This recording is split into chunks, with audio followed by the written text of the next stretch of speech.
Welcome to Monster Chats, presented by Monster VoIP, where we share the tools, methods, and best practices that business leaders use to build new connections, strengthen relationships, and impact sales in organizations of all shapes and sizes. If you have any questions that come up during today's episode, please text them to 424-378-6966. Please welcome the founder of Monster VoIP, your host, Colin Mitchell. All right, on today's episode, I'm going to be talking with Jason of Mission 60. Jason and I are going to be talking about dramatically improving sales performance, reducing costs and wins by providing your team a new way of solving organizational problems. I'm Colin Mitchell, the host of Monster Chats and the founder of Monster VoIP. Jason is the chairman of Mission 60, a leadership assessment and development company that draws on a highly unique system architecture to give you a cognitive edge over any adversary. Their process was created by United States Special Forces Operations, Green Beret, Delta Force, Navy, SEAL, CIA, FBI, refined through scientifically proven methods developed by our human performance and sports psychologists, PhDs, and reinforced through our unconventional training. Jason, welcome to Monster Chats. How you doing? I'm doing well. Thanks for having me. That was a mouthful, man. That was a long description, but you nailed it. Thank you. That's it. We're done. We have nothing else to talk about. No, I just yeah, we go. Yeah. So yeah, before we jump in, Jason, I came across your profile on LinkedIn and it seemed like you guys are doing some really cool things. And congrats on the book. And definitely want to talk about the book as well. But tell us your story. Give us a little bit of background. Yeah, there it is. I want my signed copy. Send me an address, man. I'll shoot you one for sure. Oh, man, the background, I'm just a guy who's trying to serve other people and trying to help, try to help people in the most altruistic way I know how. It's helping them help themselves. And really, it's through education and inspiration. And I was born in Washington, D.C. I grew up in Northern Virginia. And I'm a big Washington, D.C. sports fan. A lot of my values stemmed from, growing up in that area. It was a lot of military, a lot of government, a lot of working hard, hardworking, people in that area that were very patriotic. I went to West Point. I served a mission for my church to Russia. I served in the Army as a Ranger and Green Beret. Spent some time overseas in the Middle East and Africa and Korea. And I got my MBA from Brigham Young University out here in Utah, where I live now. Been out here for about 5 years. Came out here because my wife is from Utah. And so I kind of joke. I say, hey, I wanted to live in Virginia. She wanted to live in Utah. So we compromised and ended up in Utah. And that's how the compromises go in my family, just whatever makes my wife happy. That's a successful marriage right there. Happy wife, happy life. It's they definitely that's one that is rings true, I think, for every husband, right? Yeah, it's so simple. Whatever your wife wants, just drop everything you're doing and do it right then and there, and then go back to what you want to do. It's simple, man. It's how you succeed at marriage. I heard something today. It was really interesting. It was a woman talking to wives, and she said, "Listen, the way that your husband communicates is not the same as how you communicate. Men have 30 times as much testosterone as women. So, in order for them to recharge their testosterone, their batteries, they tend to need to check out mentally, kind of like turn the battery off for a little bit to recharge." And one of the simplest, most mindless ways to do that is by just watching TV or playing video games or just being alone. And so that was sort of a big epiphany for women on the show that I watched. And it makes a lot of sense for me. I tend to feel very recharged if I just check out for 30 minutes and watch an episode of The Office, just like check out mentally, watch a TV show, The Office, usually for me, and then I'm good to go. So, not to go down that rabbit hole too deep, but back to where I am now. I am in Utah, and I love living in Utah. It's a great place to live. I've got a 3-year-old daughter named Claire Jane and a 1-year-old son named Jack. And my two businesses are Mission 60, the company that you mentioned, and Warrior Rising. It's a nonprofit organization that helps veterans start their own businesses. Wow. How did you get that started? And tell me kind of the inspiration behind that.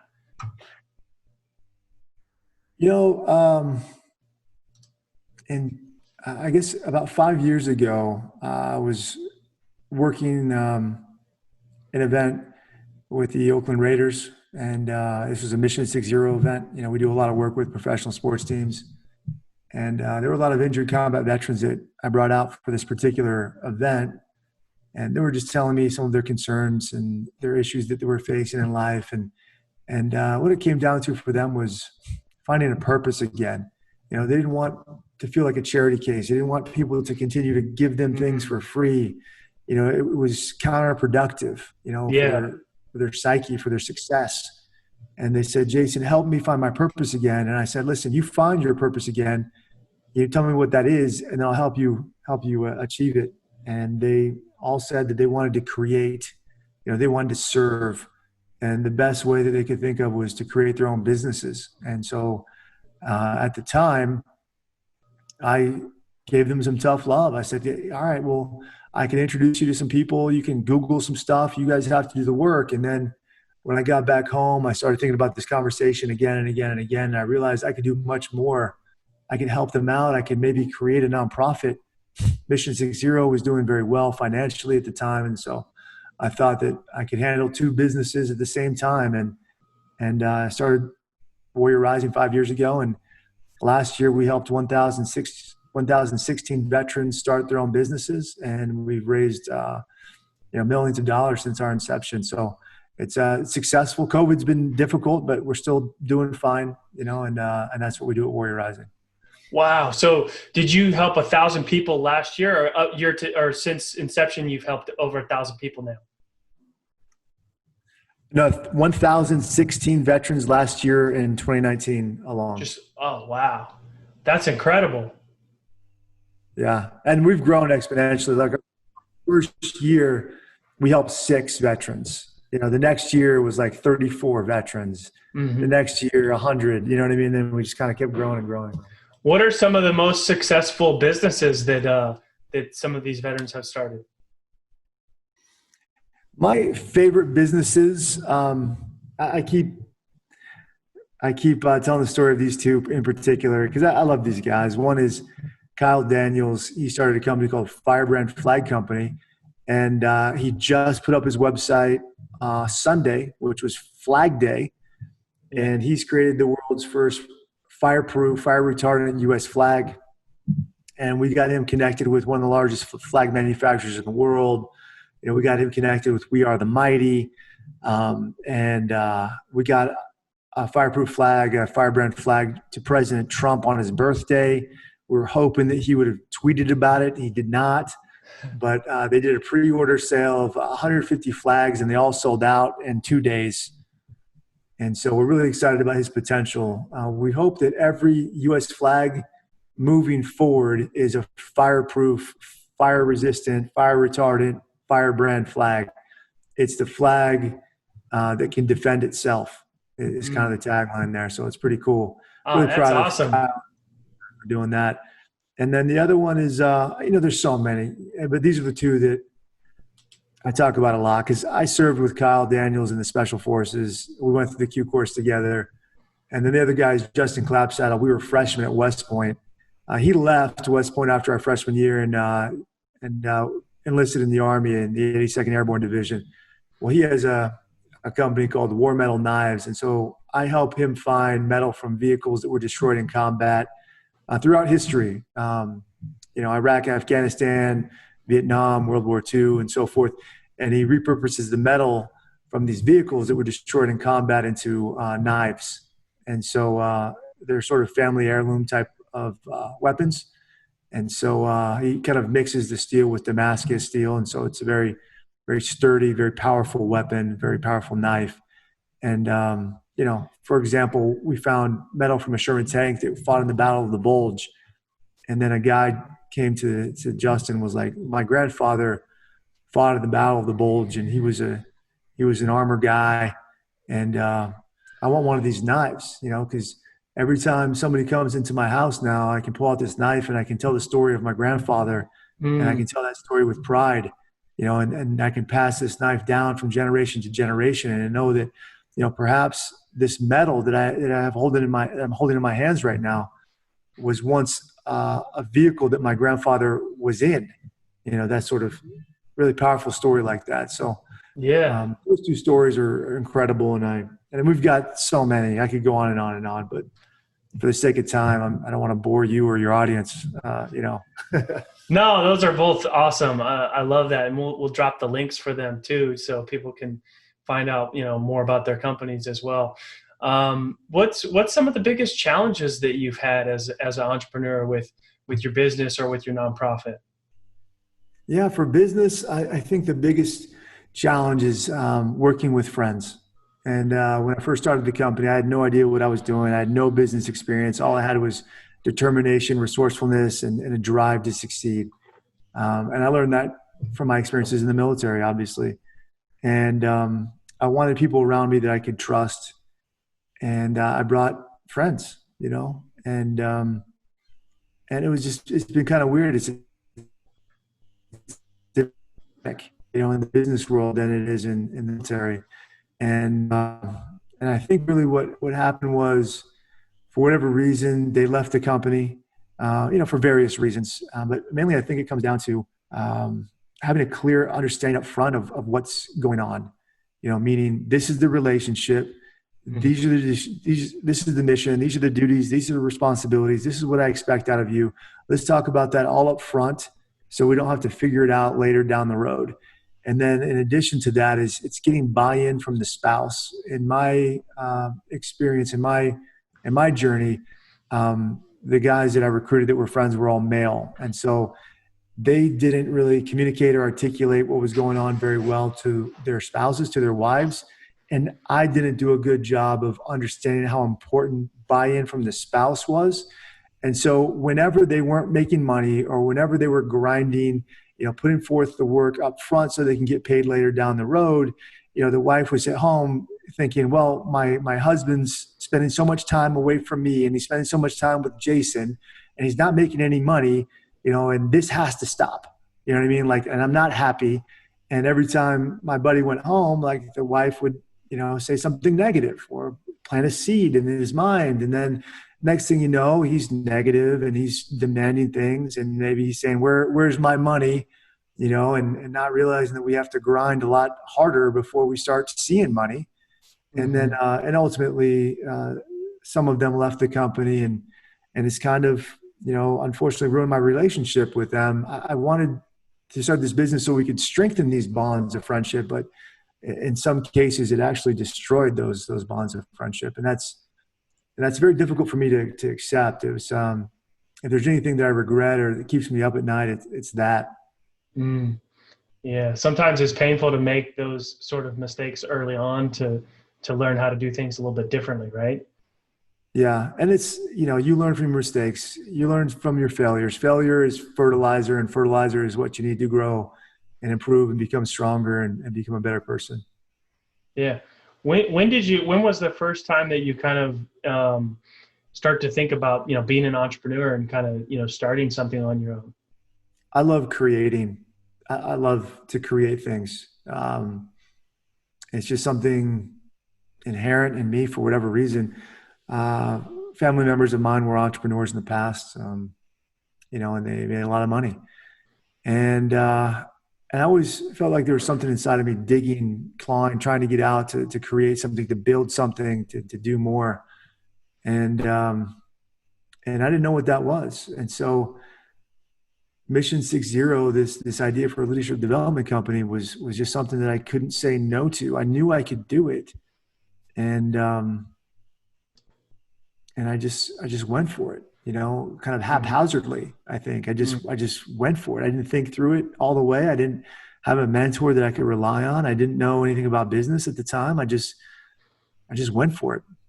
Yeah. I think that's like a common thing I hear from a lot of entrepreneurs is just get started. You're going to make mistakes. You're going to feel like quitting. You're going to, go through tough learning lessons, but if you're thinking about it, just go for it. Just do it. Just get started. You'll get better at it. You'll improve. You'll learn. I think that's a common thing that I hear from a lot of people, because there's so many people who maybe are scared of taking that leap to start something on their own. The guys that have no problem putting the cart before the horse or building their airplane as it's taking off, like those are the guys that typically succeed, in this business. Yeah. And you see it all the time through the nonprofit as well, right? Oh yeah, all the time. We do intake calls with our guys, with anybody who's a prospective member of Warrior Rising, applicant. And we ask them a series of questions. And through this series of questions, you kind of get a feel of, okay, this guy's going to succeed, or this guy he's going to last a couple weeks and he's going to get bored and chase another shiny object, or he's going to realize that this is not a good idea, or he's going to realize that he doesn't have the bandwidth for this, or whatever, And so we try to prep them, through these calls and say, listen, like, this is kind of what I'm hearing and feeling and seeing, and we've done this for a long time, and it's your choice, your decision. We're not telling you no, but these are the risks, and these are the tea leaves that we're reading right now. And just so you know, take that into consideration. So is there some people that you have to kind of tell them, hey, maybe this is not for you, or you just give them all the information? No, yeah. In a way, yes. We never tell someone, no, we're not going to help you. Mm-hmm. But we try to give them that tough love. We try to make it hard for them. We try to make sure that they understand up front how much hard work and dedication they're going to have to put into this, mm-hmm. And if they do the work, then they succeed. They earn it. They win. That's the mm-hmm. bottom line. That's what I believe in. So, and there's been plenty of times when I'm wrong, when I'm like, yeah, I don't think this guy's going to make it. And he's done it. Yeah. So, so you never know. Yeah. Yeah. I'm sure that, giving them that tough love makes them maybe want to prove you wrong, right? Sometimes. Especially for a lot of guys. Like, if sometimes I bet they need. You can't do it, or, you don't have what it takes. And some people use that as fuel to succeed, mm-hmm. and some people use it as fuel to burn themselves or their idea to the ground. Yeah. Yeah, absolutely. All right, let's talk about the book. Let's do it. What questions do you have? Here it is. What's the inspiration behind the book? When did you get started on the book? How long did it take? Let's dig in. So when I first started Mission 60, I talked to some people that I trusted and friends and family. And I was, when I started, I was going through the MBA program at BYU, and I talked to some professors, and one of the professors that I really respected, he's like, Jason, listen, he kind of gave me that tough love. He's like, Jason, I don't know of any business like this that has ever succeeded in any capacity where they didn't have some material, a curriculum, a book up front. Like, you need to have a book. Once you have that, then you can kind of create your business. And I thought, yeah, he's got a great point. Do I have a book? No. Do I have an idea for a book? No, not really. Could I knock one out in a couple months? No, I couldn't do that. And so I said, okay, thank you. I started my business anyway and became successful in spite of the fact that I didn't have a book. And always in the back of my mind, I was like, we need a book. And I saw what Jocko was doing. And, all those guys, the 5 billion Navy SEALs that get out and start leadership development companies, and many of them write books, and many of them are very, very good books. And I saw what they were doing, and I was like, okay, we can write a book as well. And what separates Mission 60 from some of these other companies, the people that we have on the team. I mean, that's our differentiator. You can't, in my opinion, you can't compete with us as far as our team goes. I mean, we have Medal of Honor recipients on the team. We've got Green Berets, Navy SEALs, Delta Force guys, CIA, FBI guys, Marines, Rangers, and we have scientists that translate those veteran experiences into relatable, digestible scientific application. So they answer the so what and the now what behind our experiences. So you no longer have a veteran up on stage giving a very motivational speech, and then someone asks a question that says, okay, well, that's really great, but how do you do that? How do I take what you did in combat and apply it to my business? And then having that veteran say, I don't know, I just relied on my training. Like, I don't know, I just did it. You know what I mean? That's a lot of times when you really dig deep, those are the answers that you're getting from a lot of these guys. And so bringing those veterans and those scientists together is what separates us from everyone else. And when I wrote Deliberate Discomfort, I said, listen, I want to focus on my journey. I want this to be a story. I don't want this to be like, stereo instructions. I don't want this to be, a leadership manual where you just follow like point 1, do this, point 2, do this. I want it to be a story where someone could read it, get into the story, feel that they're a part of it. There's a problem, there's, a journey, there's a resolution, and then there's a victory. At the end, it kind of follows the basic standard for writing a good novel. And so I'm the protagonist in this book, and I'm going to go to, I'm going to see my company commander, my boss for the first time, just after I earned my Green Beret. And we talk about his leadership philosophies and what it takes to succeed and win. And he tells me, hey, you're going to combat. You're going to be leading men into combat. I want you to succeed as a leader. I want you to succeed in combat and stay alive. In order to do that, in order to understand what it takes to win, I want you to talk to these people in the company and find out how they think, find out their motivations, find out why and how they succeeded in combat. And once you've done that, come back to me and we can talk about what you learned. And so each chapter is me talking to my Mission 60 team, Matt, Flo Goldberg, Leroy Petrie, Nate Boyer, Joey Jones. And I talk with them and get to understand their experiences and their stories, ask them questions about leadership and about life in general. And then we have a scientist that translates their experiences, as I said, to relatable and digestible action items. And then I come back in again and I say, okay, well, this is the practical application of it all. We've been in business for 8 years. We've worked with some unbelievable celebrity type clients, high net worth clients in the NFL and Major League Baseball and in the corporate world. And these are the lessons that they learn from our training. And here they are. And here's how you can apply them to your personal and professional life. And so that's the idea behind Deliberate Discomfort. It was always stewing in my mind, like for years, kind of a nebulous, all these ideas together sort of thing. I didn't really puzzle piece them together until 2018 in May. I finally said, I'm just going to start writing. And I just started shotgun blasting, just vomiting on paper, essentially. I didn't care about margins or spelling or grammar. I just put it on paper when I was inspired. And I found that I couldn't force it. I couldn't say, okay, on Monday between 4 and 6, I'm going to dedicate these 2 hours to writing. If I did that, like I would sit down and I would be like, I got nothing. I'm just sitting here. So I needed to write when I felt inspired. And then it took me about 7 months or so. And I finally had something I felt was pretty good. And I linked up with a publishing company and I gave them everything I had. And the editor said, bro, you've got like 800 pages here. And I was like, okay. After he edited it all down and put the right margins and the right spacing and the right fonts and everything else. And so he's like, we got to get this down to like 250 pages, man. And he's like, so just so you know, you're going to have to cut out a lot of stuff. And I was disappointed to hear that, but I realized, nobody's going to read an 800-page book, War and Peace or Crime and Punishment or, anything like that aside.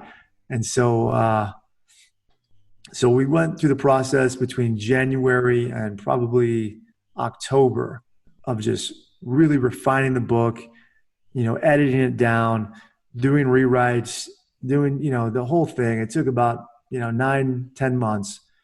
And we slapped the table on it, sent it to the printer in October, got printed up by the middle of November. We started doing pre-sales on Black Friday that month. And then we did pre-sales for December, January, half of February, and then launched the book February 18th, 2020. And since that time, we've sold nearly 20,000 copies. We've won a few awards, which is great. We're #1 Amazon bestseller. But for whatever reason, we did not get recognized whatsoever by the New York Times, even though we sold 3 times as many books as some of the books that made the New York Times list the week that we competed. So really shocked and surprised that we didn't get anything, at all. But that's the story of the book, my man. Wow, that's incredible. What is 800 pages, man? You must have had to really go to work to chop that down, huh? Yeah, I really did. There was a lot of good stuff in there that maybe I'll use for another book in the future. Yeah, I was thinking you already have your next 3 books lined up with all the extras. Is it on Audible as well? It is. So we put out the ebook, and then the audiobook I finished reading myself last month, and we uploaded it to a platform called ACX, and they take it and listen to it, and it takes them 2 or 3 weeks to get back to us. And we got word back last week that there were a couple of things that they wanted us to fix, and so we resubmitted it. And so hopefully there'll be a fast turnaround. But the audiobook will be out on Audible, and it should be out in the next, hopefully, 2 weeks. Awesome. That's incredible. Jason, thanks so much for coming on the show today. Before I let you go, tell people where they can connect with you online, where they can find out more about what you're doing, and obviously where they can buy the book. Yes, sir. So you guys can connect with me on social media. I'm typically on LinkedIn. That's sort of my platform that I like to dwell in. I'm not so much a major player on Facebook or Instagram. I was thinking about doing some more stuff on Instagram, but I don't know. Social media is very tough for me, but I need to take my own advice and get comfortable being uncomfortable. You can get the book, Deliberate Discomfort, on Amazon or wherever books are sold. You get the ebook on Amazon as well. The audiobook will be out in a couple weeks. You get that on Audible or Apple or wherever you get your audiobooks. We also have a masterclass that we're selling. It's the curriculum that we have developed and teach in Deliberate Discomfort in 66 short videos. And so the veterans and the scientists that are associated with each of the chapters in the book, we get everybody together and we talk about the specific themes per chapter. And that's going to be really powerful. We have a lot of interest in the masterclass. And we are going to have some T-shirts coming out on 9line in a couple weeks. And so you can buy some Mission 60 Deliberate Discomfort T-shirts in a couple weeks on 9line apparel. And I think that's it, if I'm not mistaken. Did that cover it all? I'm pretty sure. Yeah. Where can they find out more about the masterclass? Yeah, so you can go to mission60.com. You can spell that however you like. I think we own all those domains. And we'll put up a web page, a sub-web page on our website about the masterclass. And that should be up by the end of the day tomorrow, on Friday, June 19th. Awesome. Jason, thanks so much. If you are listening to the podcast, please subscribe, share with your friends, and we're listening for your feedback. The show is all about you. Thank you for tuning in for another episode of Monster Chats, presented by Monster VoIP, where we share the tools, methods, and best practices that business leaders use to build new connections, strengthen relationships, and impact sales in organizations of all shapes and sizes. If you have any questions from today's show and want to reach us directly, please text your question to 424-378-6966.